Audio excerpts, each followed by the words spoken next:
Good morning, Screen Junkies. Joe here from Screen Junkies News. We have a very exciting exclusive piece of news about the Warner Brothers Flash movie, and we're just going to jump into it. I've got Andy Signor and Roth Cornett here with me. Andy, lay this on us. Guys, I'm excited. I've heard from multiple sources that Robert Zemeckis is in talks to direct the Flash movie. How cool is this idea? That is, when you mentioned it to me on my way in, I was like, that makes all the sense. It makes so much sense. Never would have thought about that. It's such a great move for DC to bring him into the fold. I think it's like the closest we'll ever get to a Back to the Future movie. Apparently Zemeckis likes the Flash. This is the character he would actually want to work on.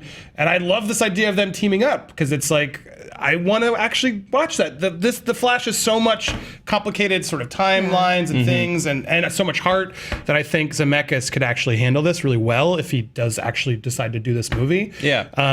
It got me super excited to think of the possibilities of him bringing his creative genius to it. Because look, Zemeckis hasn't had a hit in a while, so I almost feel like this is good for him. It's good for DC. But when he's had the hits, those are tremendous hits that I feel like just edge in perfectly into the Flash universe. That, I don't know, what do you guys think? I mean, that got me super excited. Yeah, I mean, obviously you guys dig the choice. Yes. No, go. Oh, I like it because the Flash is sort of an older school feeling character, and I think a filmmaker like Robert Zemeckis could really kind of capture that. You know, Back to the Future, Who Framed Roger Rabbit. Those are old school fun movies. It hurts me that I'm calling Roger Rabbit old school.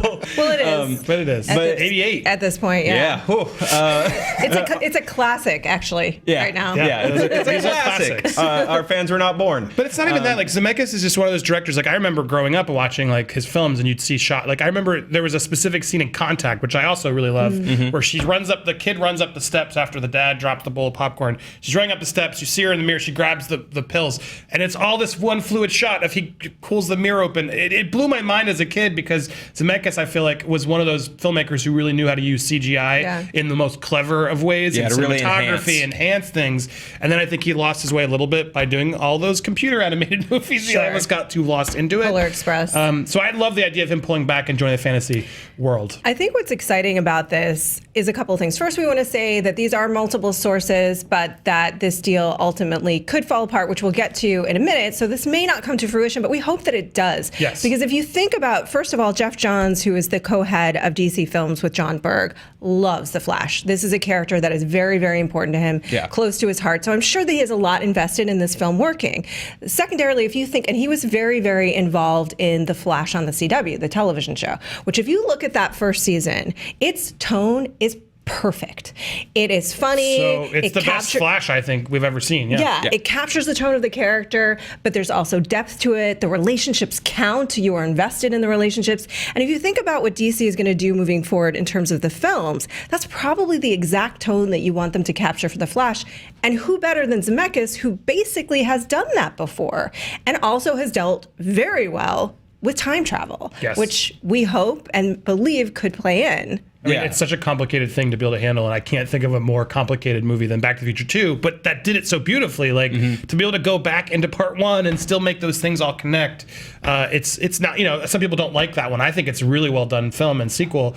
But yes, someone with that, you need someone who can really handle the timelines of things to do Flash right, I think. Yeah, so absolutely. But Roth, you talked about, maybe this deal doesn't happen. What do you guys think would be something that prevents Robert Zemeckis from signing on officially? Yeah, I mean, the rumors is that it's the script currently holding out. I think he wants to do a rewrite, and they don't, for fair reasons, in that they've already had how many versions of the script now? Let's talk about the vaunted history of the Flash script. They've spent a lot of money on Flash scripts, so I can see their hesitation to want to start over. Yeah, so the script has gone through the following stages so far, and probably more behind the scenes because it's probably had a lot of ghostwriters and tweaks and things.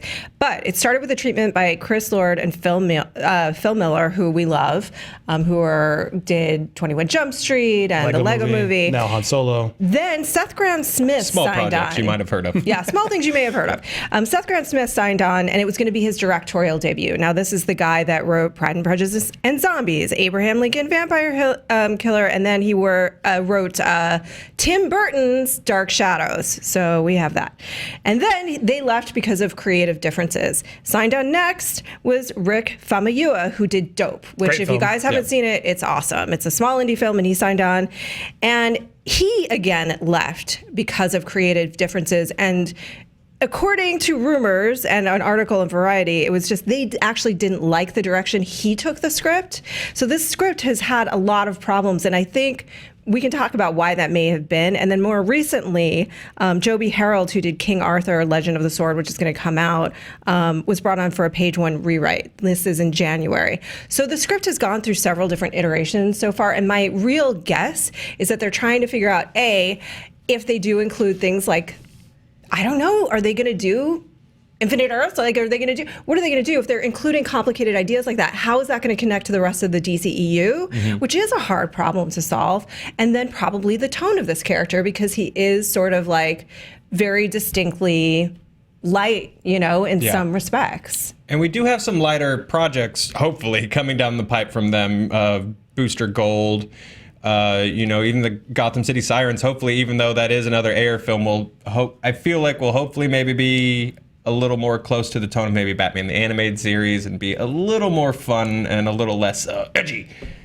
So, I mean, I think they have an opportunity to open up and be a little less dark, especially with the character like Look, the Flash. I see this dilemma. Like, it's someone like a Zemeckis, I feel like you want to say has earned the right to sort of have say in a script. So I get that problem, but then I also get, like, there's a strike looming. There's a lot of ways that we don't want to keep delaying this product. Or do they just... They've spent a lot of money trying to figure this out. They have attempted to write this several times, but I would argue if there's one character that you really need to do right, and that can be done right if you prep, it's the Flash, because you can put those little Easter eggs that are going to play out 5 movies later because you really thought out the bigger, broader universe. So whether maybe they did in this script, and that's why, I don't know, that now we're speculating obviously tremendously, but this is a complicated concern of how do you do the script right, because I think if you do it right, you really can broaden up this universe in so many fun, exciting ways that can play out for movies to come if you think ahead. Plus a great new Huey Lewis score.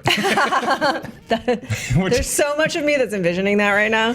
I think that you're right, Andy. We don't want to undercut the importance of the writer strike, because that's got every studio in town pushing script forwards and concerned, because the last time, and we talked about this in a separate video, so we won't go into too much detail, but the last time there was a writer strike, it was $1 billion loss in California, and it can have a huge effect. And so they may just be going, we've got to move with the script now, because if we get a strike and we're sort of halfway through a rewrite, what do we have? And they don't want that, which is understandable. I think what's exciting is that the studio and DC Films, I think, are making very invested in making good choices and getting, I think it would be a great choice. I don't know if everyone would agree with that, but sort of getting the right people to helm these individual stories. That's awesome.